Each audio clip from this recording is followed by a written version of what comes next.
Hola equipo, un saludo cordial para todos y todas. Damos inicio a una nueva sesión del módulo Bases Biológicas y Anatomía Humana para la carrera de Pedagogía en Educación Física, específicamente para los y las estudiantes de primer año. Acabamos de terminar la primera parte del semestre, fueron 9 sesiones donde las destinamos a hablar sobre la nomenclatura, aspectos generales de anatomía, posición anatómica de referencia, movimientos corporales, planos, ejes, etcétera, etcétera, etcétera. El idioma común ya lo adquirimos, nos alineamos y estamos todos coordinados y coordinadas para poder comenzar esta segunda parte. Solo hacer un recuerdo, en una de las sesiones anteriores realizamos un experimento, el experimento número 3. Este experimento número 3 consistía en generar una estructura ósea a partir de los componentes básicos de los huesos, ¿no es cierto? Entendiendo que el hueso está formado por células específicas, fundamentalmente osteocitos, osteoblastos, osteoclastos y unas cuantas más por ahí, pero esas son las más populares.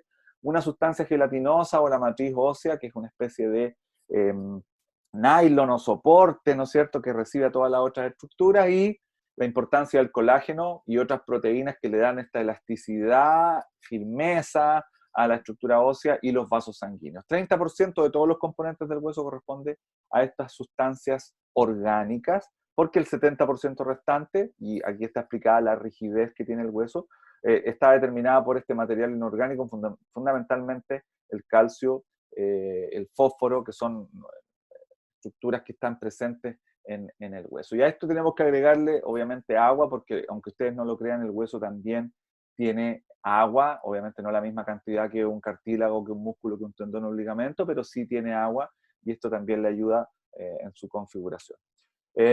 Tomamos este recipiente, mezclamos todos los productos y obtuvimos, después de esta cocción que le llamamos, ¿no es cierto?, una estructura ósea, en este caso la pelvis de un jugador de básquetbol muy famoso y sus extremidades inferiores.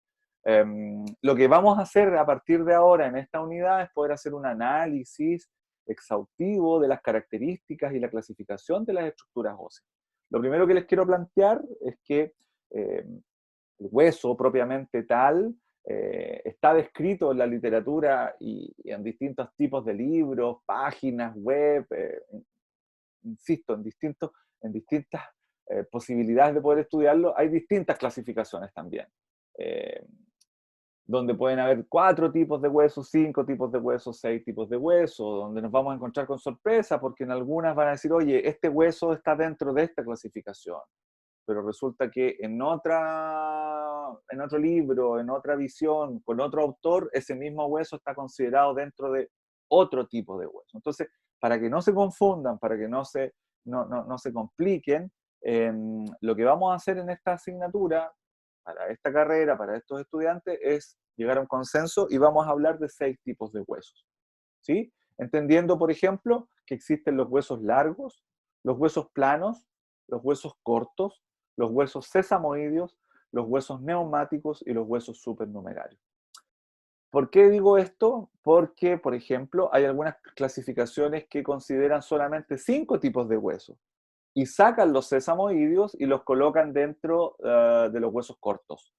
A eso me refiero, ¿sí? Nosotros vamos a hacer una clasificación más completa y compleja, entendiendo que en el caso de la rótula, que es considerado un hueso corto por algunos y por otros un hueso sesamoideo, siento que ahí tenemos mucho paño que cortar y mucha historia que contar, sobre todo por el funcionamiento del aparato flexoextensor a nivel de rodilla, donde los músculos que están alrededor de la rodilla son sumamente importantes. En esta primera parte el objetivo era contarles básicamente eso y dar inicio a esta primera sesión básicamente entendiendo que vamos a analizar los 3 primeros huesos, los que están arriba, los huesos largos, los huesos planos y los huesos cortos e irregulares. Los 3 primeros.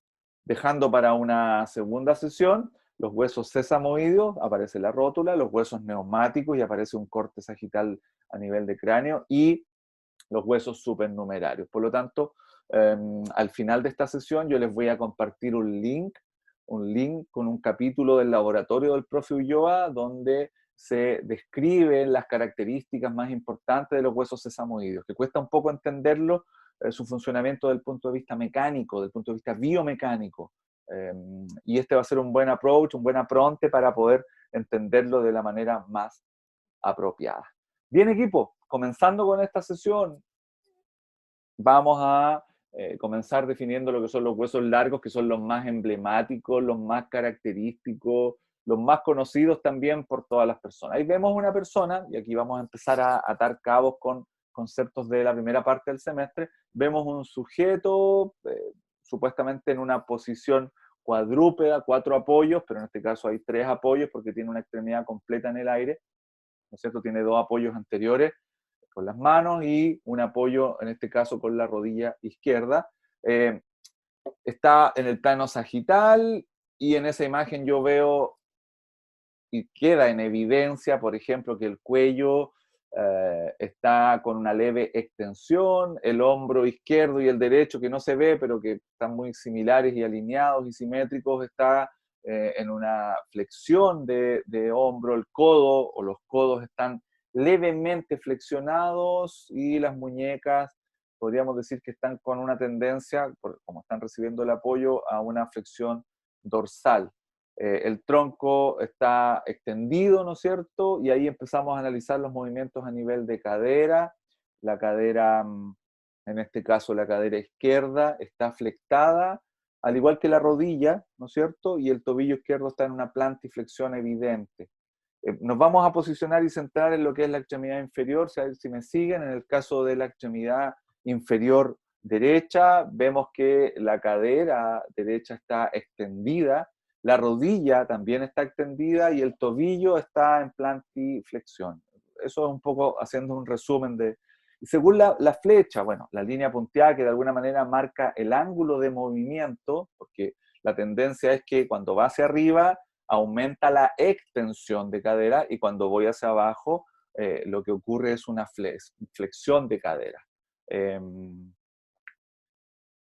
Eso es sumamente importante y ahí nos estamos centrando en las extremidades inferiores y vemos segmentos que son muy largos. El caso del segmento muslo y el segmento pierna, lo que denotamos ahí es la presencia de huesos largos, ¿sí? Al igual que en el segmento brazo y en antebrazo también encontramos la presencia de huesos largos, como en el caso del brazo, el húmero, el brazo es al húmero, como el muslo es al fémur, y el antebrazo es al radio y cúbito o ulna, en nómina internacional, como la pierna es a la tibia y a la fíbula o al peroné. Ese tipo de huesos son los que vamos a estudiar, son muy evidentes.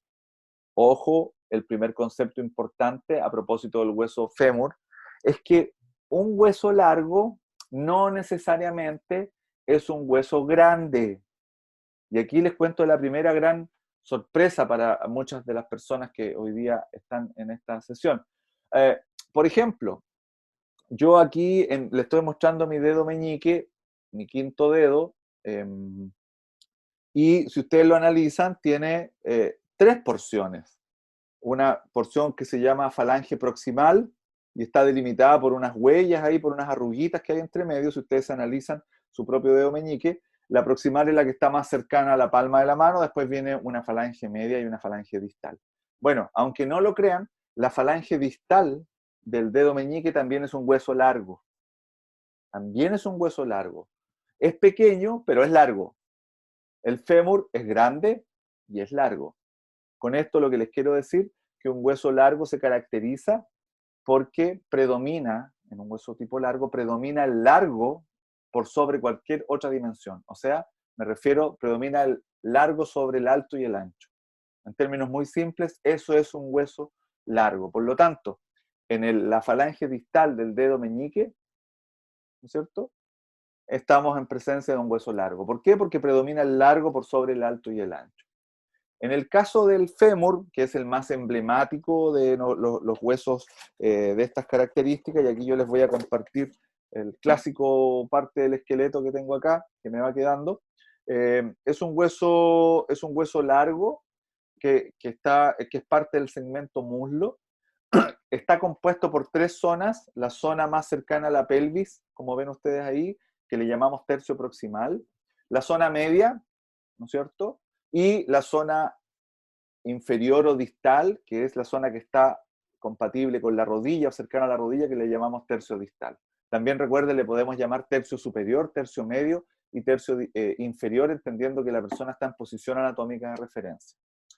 Es el hueso más largo del cuerpo humano, es un hueso par y es asimétrico por las características y la forma que éste tiene.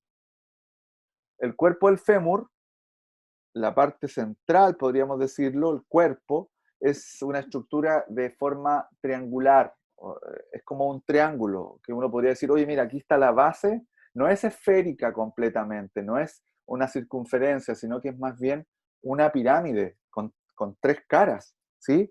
En la zona anterior del fémur vamos a encontrar un grupo muscular que es muy importante, que se llama músculo cuádriceps, y en la zona posterior vamos a encontrar un grupo muscular que se llama isquiotibial. Esos son como datos globales en relación al fémur, de geolocalización, de ubicación propiamente tal en el espacio, en el cuerpo humano, y que nos denota la magnitud de esta estructura. O sea, la primera gran lección es que un hueso largo no necesariamente es un hueso grande, puede ser un hueso muy pequeñito, pero donde predomina el largo por sobre cualquier otra dimensión. Cosas importantes: a ese extremo proximal, le vamos a llamar epífisis. Ese es el concepto que se usa para hablar del tercio proximal. En anatomía, el tercio proximal de un hueso largo se denomina epífisis y le vamos a llamar epífisis proximal o epífisis superior. Y el tercio distal o el tercio inferior lo vamos a denominar como epífisis distal o epífisis inferior. Por lo tanto, un hueso largo, y esto es un tema importante, tal como lo muestra la imagen, está compuesto por dos epífisis y una zona media, que es la que aparece ahí, que tiene el nombre de diáfisis. La diáfisis femoral es la que está mostrando la imagen ahí, entre las dos líneas rojas, mostramos la diáfisis, que vendría a ser el cuerpo del fémur. O sea, todo hueso largo tiene esta configuración. Tiene dos extremos, llamado epífisis proximal y epífisis distal, y la zona central, que se denomina diáfisis. Ya ese es un elemento no menor. Y aquí viene un tema que es sumamente importante en nuestra profesión, en nuestra área, en el desarrollo del rendimiento motor, en la evolución de una persona, pasando por todas las edades, ¿no es cierto?, que tiene que ver con el crecimiento. Y aquí pongan ojo, porque entre la epífisis y la diáfisis, cuando me refiero a epífisis puedo estar hablando de la proximal y la distal. Entre la epífisis y la diáfisis encontramos una zona que recibe el nombre de metáfisis. La metáfisis o cartílago de crecimiento. La metáfisis o cartílago de crecimiento, como su nombre lo dice, es una zona que en un hueso adulto, como el que yo les estoy compartiendo, es prácticamente un límite imaginario, así como uno dice, oye, pero no hay nada. Bueno, en algún momento hubo algo. ¿Y qué es lo que hubo? En esa zona del hueso largo hubo cartílago de crecimiento. ¿Qué rol cumple el cartílago de crecimiento? Básicamente el rol que cumple es un rol destinado al crecimiento de los huesos en longitud. O sea, ¿cómo crece un hueso largo en longitud? Gracias a la osificación del cartílago de crecimiento. Aquí nos vamos a detener en este punto. Yo les voy a mostrar y les voy a compartir otra pantalla con una pizarra interactiva para poder ir dibujando y entendiendo estos conceptos que son sumamente importantes. Por lo tanto, a modo de resumen, podemos decir que un hueso largo es un hueso donde predomina el largo por sobre el alto y el ancho. Está compuesto por tres zonas: una zona proximal, en este caso el fémur cercana a la pelvis, una zona media o tercio medio y una zona distal cercana o compatible y vecina de la rodilla. A los extremos, en el caso de los huesos largos, les vamos a denominar epífisis, tanto proximal como distal. En la zona media vamos a encontrar una zona denominada diáfisis, y entre la epífisis y la diáfisis vamos a encontrar una zona que en un hueso adulto como el que yo les estoy compartiendo pareciese ser imaginaria, inexistente, que se denomina metáfisis, pero vamos a ver que con el crecimiento de las personas, ¿no es cierto?, esta zona que era eventualmente cartilaginosa, porque es un cartílago de crecimiento, que con el efecto y a causa de las cargas que va recibiendo, entendiendo que el ejercicio físico es un estrés que estimula el crecimiento también de los huesos, se va osificando. Y en la medida que se va osificando, va creciendo en longitud, hasta que llega el momento que se osifica, como lo muestra la imagen, completamente. Y ahí nosotros nos damos por enterado que ese hueso no va a crecer ningún centímetro más, ningún milímetro más en longitud, porque ya creció lo suficiente. A lo mejor ahora puede crecer en grosor, pero para eso hay otros mecanismos. Me voy a compartir pantalla, voy a seguir grabando esta segunda parte, la voy a editar obviamente para que después quede todo ok, pero necesito incorporar los apuntes que vamos a trabajar a partir de ahora para entender un poco el concepto de cartílago de crecimiento. Así que equipo, hacemos una pausa y volvemos a conectar con la siguiente parte, que es un paso práctico donde vamos a ir dibujando en conjunto, donde ustedes van a ir preguntando para ir resolviendo estas dudas. Así que terminamos esta primera parte.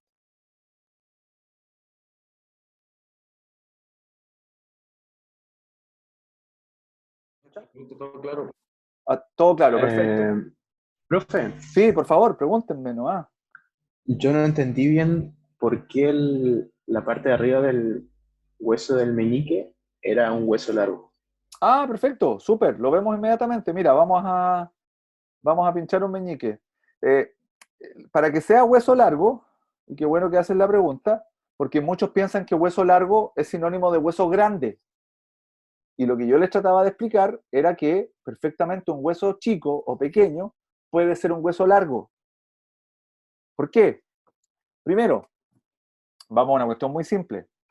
Cualquier estructura que sea más larga que ancha y alta es considerada una estructura, un hueso largo. Porque si yo hago esto ahora, mira, hago una superficie de estas características, aquí yo no sé qué predomina. No sé si es el alto o el ancho. El largo, el alto o el ancho. Aquí no lo sé. Pero en esta, en la imagen 1, lo tengo súper claro. Pero en la imagen 2, no me queda tan claro. Entonces, cualquier estructura ósea donde predomine el largo por sobre el alto y el ancho es considerado un hueso largo. Ahora, ojo, tienen que haber otras condiciones. No es necesariamente esta la única. Hay otras condiciones. Y ahí les voy a colocar el ejemplo de las costillas. Por ejemplo. Las costillas, uno ve una costilla y la ve como el esquema número 1, pero nos vamos a dar cuenta que la costilla no es un hueso largo. Ojo ahí, otro elemento importante para la discusión. Voy al caso del meñique. Si yo analizo el meñique está aquí. Y esa es la falange distal. Y si te das cuenta, lo que predomina aquí es el largo. O sea, es lo mismo que ocurre en el dibujo 1. Por lo tanto, la falange distal del dedo meñique es un hueso largo. No sé si eso explica un poco tu inquietud. Sí, profe. Eso. Perfecto, perfecto, perfecto. Ojo con el caso de la costilla, que la costilla uno la podría ver, si yo les muestro una costilla acá, les dibujo una costilla, así, algo muy sencillo. Una costilla básicamente se ve de estas características. Ya pensemos que esa es una costilla. Y yo les pregunto, la costilla, ¿a quién se parece más? ¿A uno o a dos? Evidentemente, a uno, porque predomina el largo. Pero vamos a ver que la costilla le falta algo. Y lo que le falta es lo que le sobra a los huesos largos. ¿Alguien sabe lo que es?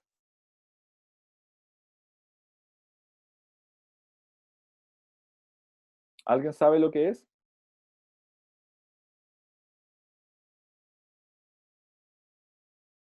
Bueno, lo que le falta a la costilla es el canal medular. Ya vamos a hablar del canal medular. Las costillas no tienen canal medular. Por lo tanto, para ser hueso largo, aparte de tener predominio del largo por sobre el alto y el ancho, también debiese existir la presencia de un canal medular. Cosa que el meñique lo tiene, rudimentario, pero lo tiene comparado con el fémur, el húmero, el radio, que sí tienen evidentemente un canal medular. Bien, espero que haya quedado claro. Vuelvo a la imagen inicial, porque ahora lo que vamos a hacer es focalizarnos en el hueso fémur. Como yo les decía, este es el hueso fémur. Aquí no se logra quedar tanto en evidencia, pero uno podría decir que aquí está la base y no es esférico. El fémur no se ve, si uno lo analiza por anterior, eh, no es perfectamente así, esférico, sino que tiene una tendencia a ser más triangular, una cosa así, ¿ya? que hay harta diferencia entre uno y otro. El otro es completamente esférico.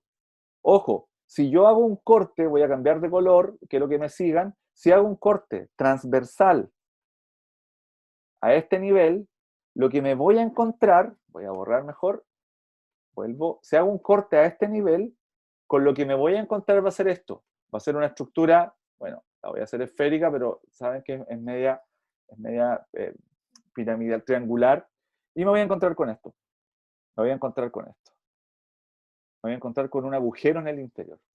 Si yo hago un corte transversal acá, el corte transversal, recuerden, divide el hueso en dos mitades, una mitad superior y una mitad inferior.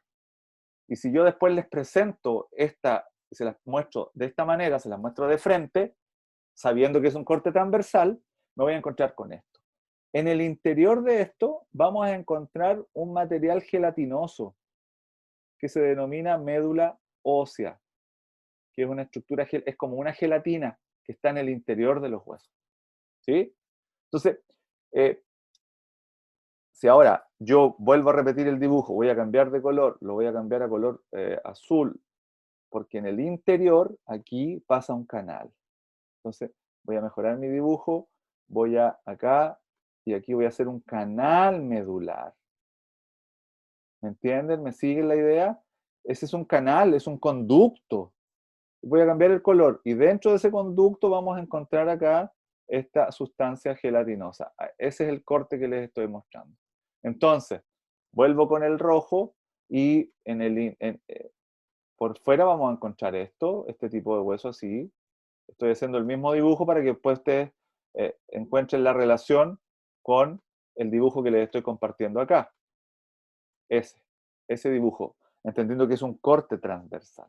Entonces, los huesos largos, como el fémur, que es el ejemplo más emblemático y característico, al realizar uno un corte transversal, el corte transversal lo hice exactamente en la diáfisis, recuerden que esto se llama diáfisis, esto se llama epífisis, y le colocamos apellido porque es la epífisis proximal, y esta de acá abajo es la epífisis distal. Perdón. Entonces, cuando hago un corte transversal a la altura de la diáfisis, en el centro del hueso, me voy a encontrar con esta imagen. Y esta imagen denota que en el interior hay un canal medular. Yo les mencionaba, y este era el motivo de esta explicación, que entre la epífisis proximal y la diáfisis, que lo hice en amarillo, y entre la epífisis distal y la diáfisis, que también lo hago en amarillo, nos vamos a encontrar con cartílago de crecimiento. ¿Qué es lo que es esto? Es una estructura cartilaginosa, como un tejido muy elástico, que está en esta zona. Y que habitualmente es abundante en huesos de personas jóvenes que están en crecimiento, ¿no es cierto? En los niños, niñas y adolescentes presentan, sobre todo en sus huesos largos, una gran cantidad de cartílago de crecimiento. ¿Y qué va pasando con este cartílago? Miren, voy a colocar un color más oscuro, solo para graficar cómo ese cartílago se empieza a osificar. Cuando se va colocando negro ese cartílago, que lo representamos en color amarillo, lo que va ocurriendo es que poco a poco va desapareciendo, ¿no es cierto? Se va osificando y cuando va ocurriendo este fenómeno, el hueso empieza a crecer en longitud, empieza a crecer con esa disposición, ¿no es cierto? Eh, pasa el tiempo y el niño, niña y adolescente ya se están acercando a su proceso de máximo crecimiento y ahí qué quiere decir que ya no va a crecer más en longitud. Entonces, por ejemplo, si a esta persona le sacan una radiografía hoy, el doctor va a decir, ah, mira, todavía queda algo de cartílago de crecimiento por osificar. Por lo tanto, esta niña, niño o adolescente va a seguir creciendo un par de centímetros porque esto me está indicando que todavía queda cartílago por osificar. Y cuando esto desaparece completamente, ya no tenemos ningún rastro amarillo, eso quiere decir que el hueso se consolidó, maduró completamente y ya no va a haber más crecimiento en longitud. Entonces, conceptos importantes.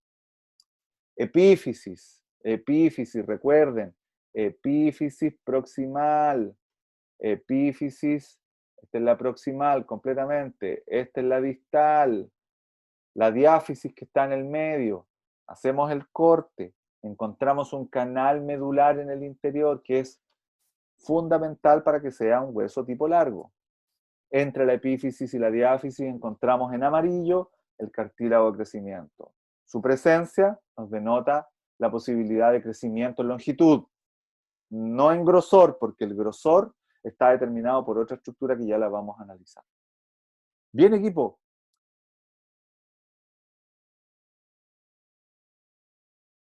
Muy bien, a modo de resumen podemos establecer que un hueso largo está constituido por tres porciones. La primera porción, la porción proximal o tercio proximal, recibe el nombre de epífisis proximal o superior, tal como lo mostramos en esta parte. Después viene una zona media que ya la vamos a identificar como diáfisis y la zona distal, epífisis distal o inferior.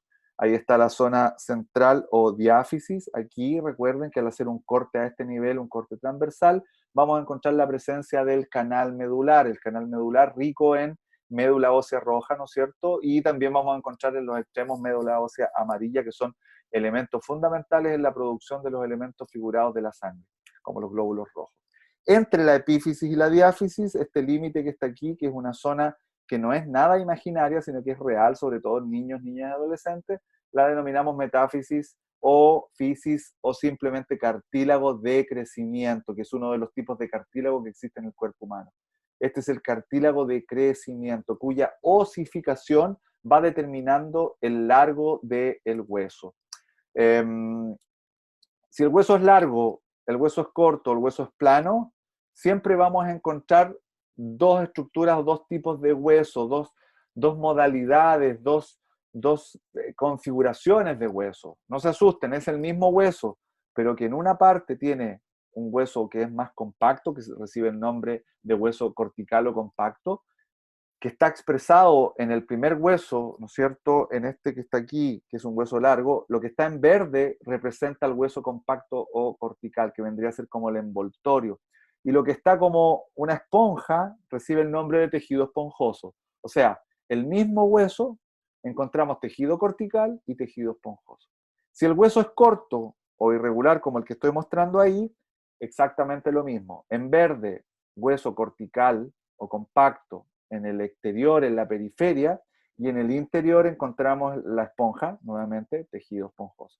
Y si el hueso es plano, como lo vamos a ver en la próxima sesión, nos vamos a dar cuenta que el hueso plano básicamente es un sándwich, ¿no es cierto?, que cuyo relleno es el tejido esponjoso y el pan de arriba es el cortical y el pan de abajo también es cortical. Entonces, si yo me doy cuenta, todos los huesos, todos los tipos de huesos, vamos a encontrar parte de tejido esponjoso y parte de tejido cortical, sea un hueso largo, corto o plano, o los otros huesos que también vamos a visualizar. Ese es un elemento importante también por destacar. Los huesos en general presentan, yo estoy mostrando ahí la epífisis, esta es evidentemente la epífisis proximal. En esta zona aproximadamente, que es la zona límite, encontramos el cartílago de crecimiento. ¿Cómo se observa el cartílago de crecimiento? Ahí les comparto una imagen, una radiografía de un niño, niña, ¿no es cierto?, donde se aprecian zonas que no están completamente osificadas. Si se dan cuenta, el hueso a este nivel, tercio distal del fémur, tercio proximal, ¿no es cierto?, de la tibia, encontramos algo extraño, ¿no es cierto?, como que se ven algunos núcleos, algunos puntos, como acá abajo, que es muy evidente en el caso de la fíbula o el peroné, miren, se llaman núcleos de osificación y que es parte de este cartílago. Esto nos deja en evidencia que a estos huesos les falta por crecer en longitud, falta por consolidarse, falta por osificar. En una persona adulta, obviamente el hueso se puede visualizar de esta manera. No hay espacio, no hay lugar, ¿no es cierto?, porque ya osificó en los tiempos que debía. Por último, para cerrar esta primera sesión de la clasificación de los huesos, establecer que los huesos están recubiertos completamente por una membrana de color blanco que recibe el nombre de periósteo. El periósteo lo encontramos recubriendo a todo el hueso, excepto en estas zonas que son las zonas articulares, donde vamos a encontrar cartílago articular o cartílago hialino. El cartílago hialino con H el cartílago hialino o el cartílago articular, lo vamos a encontrar en los extremos de los huesos, en zonas articulares.